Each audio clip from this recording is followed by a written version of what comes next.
Ayan po mga kapitay, sa akong magandang oras po sa lahat at welcome po sa aking channel. Ito po, magandang pag-usapan po, at reaksyonan po mga kapitay, po.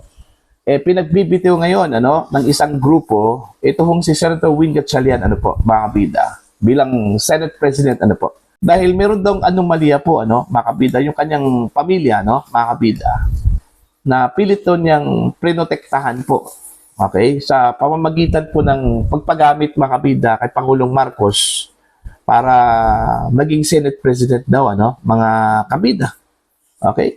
So, ibig sabihin po, bagahe ito, na karga-karga po mga kabida ni Senator Win. Alright? Ito, pakinggan muna natin ito hong expose ni Mr. Eric Cedis, mga kabida, kung saan po ay nakabatay yung kanyang expose dun ho sa column, ni Mr. Rigoberto Tiglao, mga kabida. Alright? Ito, pakinggan muna natin to. Sherwin Gatchalian must resign now. Read the column of Tiglao. He is protecting yung mga anomalya ng pamilya niya using ang kanyang pagpagamit kay Marcos para maging Senate President. Apat po ang malaking issue doon ngayong araw na to. 34 billion na kontrata niya sa gobyerno, pilit nilang palulusutin sa reclamation waterfront project sa Manila Bay. At ito ang bargain sa kanya, yung Marcos na matutuloy na. 34. Okay. Una po yung reclamation project, ng kanyang pamilya, mga kabida, worth 34 billion pesos. Okay? At siguro, pangako ng Pangulo sa kanya, okay, itutuloy natin ito. Matutuloy ito. Kapag kunin mo yung Senate presidency, mga kabida, parang ganun yung usapan, kung pagbabatayan po natin yung isiniwalat po ni Mr. Eric Cedis po, mga kabida. Ito, tuloy po tayo. Number 2, niloko nila ang gobyerno by selling to the government Express Savings Bank Incorporated sa Laguna, losing at bankrupt na bangko, pinili ng LOA, ng Local Water Utilities Administration, ang lugi ng gobyerno ngayon 1 billion. Yan.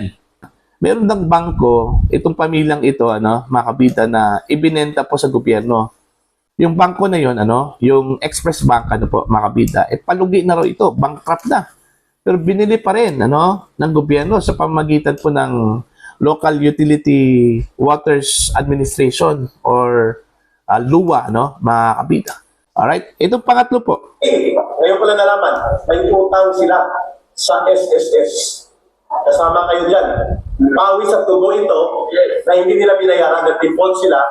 More than 600 million noon, ngayon 1.3 billion ang amount ito. Ayan. Ang nabasa ko doon sa column po, ni Mr. Tiglao, mga kabida. Nag-loan daw itong pamilya po, o kumpanya ng Gatchalian, mga kabida, sa SSS. Okay? Kaso lang, nab-default Ibig sabihin, hindi po nabayaran daw, mga kabida.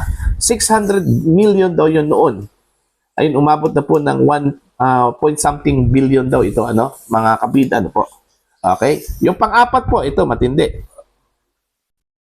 Sa SSS, at ngayon, dinidribble nila sa korte by filing cases para hindi mapagdesisyonan. Pang-apat, mga kababayan, mayroon po silang involvement sa Jose Velarde accounts na dapat ibalik sa gobyerno. Ang amount should be 580 million 20 years ago, ngayon ay 1.2 billion.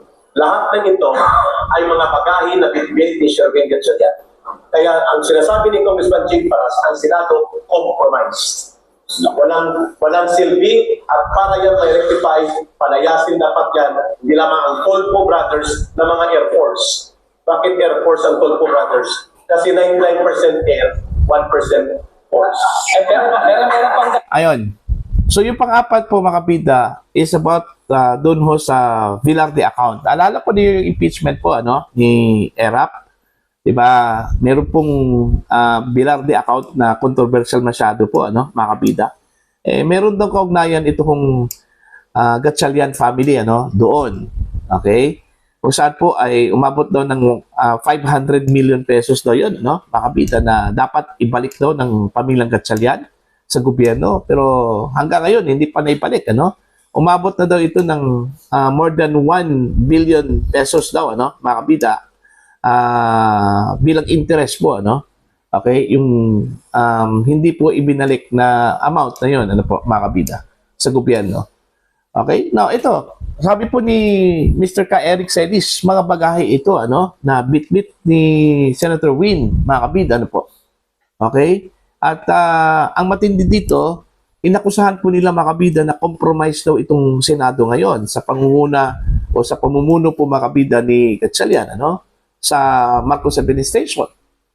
So, ibig sabihin ba, under the dictate of Marcos administration, yung galaw po ng Senado po ngayon, ano, mga kabida? Kung ano po ang gusto ng Marcos administration, yun din yung susundin. Okay? Kasi compromise eh. Ibig sabihin po ng compromise, mga kabida, wala na po sa sarili nilang desisyon itong Senado na ito. Okay? Kumbaga, nag-aantay na lang po ito kung ano po ang mando o anong kagustuhan po ng Marcos administration po, ano? Mga kabida, lalong-lalo na po dito sa issue po ng impeachment ngayon, ano? Laban ho kay Vice President Sara Duterte, ano po? Okay? Kung gusto po ng Marcos administration na i-convict si Sara Duterte, yun din yung susundin po ng Senado. Ganun po ba yun? Ibig sabihin doon ho sa compromise, mga kabida, na inakusa po mga kabida ng grupo po ni Ka Eric, ano? Alright? Kung gustuhin po ng Marcos administration na kahit na hindi po matibay ang ebidensya pong inilatag po ng prosecution, mga kabida, okay? Laban ho kay Vice President Sara Duterte, basta gustuhin po ng administrasyon na i-convict, yun din gagawin po ng mga senador. Okay? Malabo po yun, ano? Mga kabida, hindi maganda. Okay? Kung ganun. Okay? So, dapat linawin po ito ni Senator Win, mga kabida, yung aligasyon na ito. Kasi matitindi ito eh. 4 po na mga controversial issues ito, ano? Mga kabida. Okay? Na ibinato po itong grupo po ni Ka Eric Celis laban ho dito, mga kabida, kay Senator Win, ano? Okay? At ng kanyang pamilya, mga kabida. Mantakin nyo, ha? Ito palang number 1 na controversial issue, itong 34 billion pesos na reclamation project daw ng pamilyang Gatchalian. Okay? Para daw makuha nila ito, mga kabida, at ma-approve, okay? Nagpagamit daw itong si Senator Win bilang Senate President, ano? Na kagustuhan ng Marcos administration na mangyari. Okay? Plus ito, matindi, itong pangalawa po, yung utang daw nila mga kabida sa SSS. Yung kanilang loan na 600 million pesos nung una, ngayon, dahil na-default po ito mga kabida, ibig sabihin, hindi po nabayaran, okay, yun, umabot na daw ng 1 billion pesos mahigit, mga kabida. Okay? At saka, ang medyo disturbing masyado yung ibinintang bangko daw, ano? Yung Express Bank sa Laguna, no? Mga kabida, na pagmamay-ari, di umano, ng mga Gatchalian, ano? Mga kabida. Ibinenta sa gobyerno, okay, na kahit na palugi ito, bankrupt na po mga kabida, okay, binili daw ng gobyerno sa pamamagitan po ng LUWA, ano? Local Utility Water Administration po, ano? Mga kabida. O, see? So, ang lugi, umabot na raw ng 1 trillion kung hindi ako nagkamali doon sa kanyang binanggit, ano, mga kabida. O, see? Yun, matindi yun. Yung mga aligasyon na yun, ano, mga kabida. Originally, nanggaling po yun sa column ni Mr. Rigoberto Tiglao po, ano, mga kabida. Isa kong kilalang columnista. Now, yun yung grounds, ano, mga kabida, kung bakit pinagbibitiw po, ano, ng grupo po ni Ka Eric itong si Senator Win bilang Senate President. Dahil compromise na po ang Senado dito, ano, mga kabida, ayon po sa kanya. Alright? Kumbaga, wala na pong matino at saka independent na desisyon ang Senado dito dahil nakaangkla ito, mga kabida, sa kagustuhan daw ng Marcos administration. Alright? Kung totoo man po ito, dapat po magbitiw itong si Senator Win, mga kabida, no? Kasi hindi po ito maganda eh. Okay? Supposedly, ang Senado ay independent from the executive branch. Yun yung dapat po, ano? Although, dapat magkatuwang itong executive at saka legislative para maisulong po yung agenda po ng executive po, ano, mga kabida.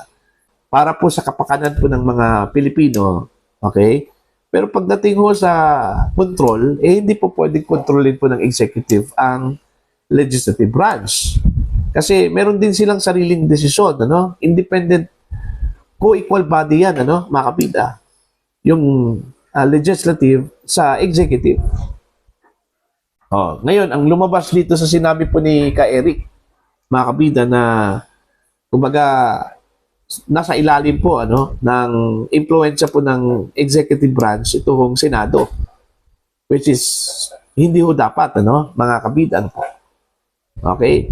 Kasi mawawala yung checks and balance dyan eh, mga kabida, no? Dahil halimbawa kung meron pong anomalya po itong executive branch, paano yan, ano? I-check po ng legislative kung ang Senado po mismo, mga kabida, nasa ilalim po ng influensya po ng executive branch, di ba? Ganun po yun.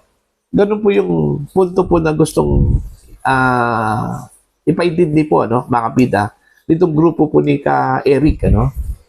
Dahil ho, compromise po itong Senado, wala na po silang matindong pong ginagawa, ano, o gagawin, ano, mga kabida, na para sa bayan, kundi para ito, mga kabida, sa kapakanan po ng Marcos administration po, ano. Okay? So, ito, ano, dapat ipaliwanag po ito ni Senator Win Gatchalian po, mga kabida, itong controversial issues na ito. Okay? Para at least, hindi po makulayan po, mga kabida, no? Kung ano man pong gawin ang Senado po in the future. Lalong-lalo na po, ano, kung ito po ay may kaugnayan po, mga kabida, sa mga actions ng Marcos administration, ano? So, yun po, no? Para po sa inyo, ano po ang inyong opinion at pananaw dito, mga kabida? Ano po? Naniniwala ho ba kayo dito sa isiniwalat po ni Ka Eric, ano, mga kabida? About dito ho sa hinahawakang controversial issues po ng Gatchalian family, ano, mga kabida? Napilit daw na pinotektahan po ni Senator Win Gatchalian sa pamamagitan po, mga kabida, ng pagsunod po sa kagustuhan po ng Malacanang, ano po, mga kabida. Alright? Please comment down. Sa mga hindi pa po subscriber po sa channel, please subscribe. Just click the subscribe button, click the notification bell, click all para updated po kayo, mga kabida, sa aking uploads. Maraming salamat po sa inyo lahat.